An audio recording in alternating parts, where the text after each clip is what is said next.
হলুদ দিলাম, লবণ মেখে নেব। সিস্টেমে মাংস রান্না করবো, দেখতে থাকো। মাংসটা লাল লাল করে ভেজে নেব। এবার ঢেকে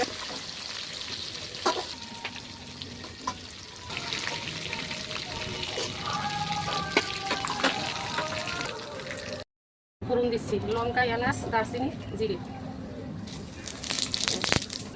হয়ে গেছে। এখন আগে তেল দিলাম,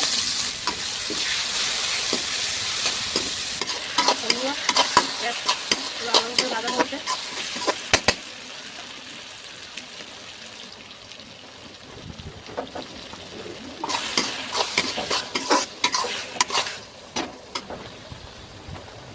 এবার সামান্য হলুদ দিলাম, লঙ্কা,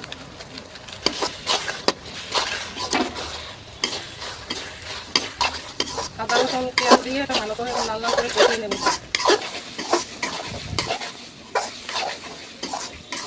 রান্না করবো পদ্ধতিতে তোমরা দেখো। এবার জলটা ফুটে উঠবে, তারপর মাংসটা দেবো। এবার মাংসটা দিয়ে দিলাম। বন্ধুরা, আলুটা মাংসের সঙ্গে ভেজে নিলাম, ওগুলো দেখাতে পারলাম না। 5 মিনিট মতো মাংস হয়ে গেছে। এবার গরম মশলা দেবো।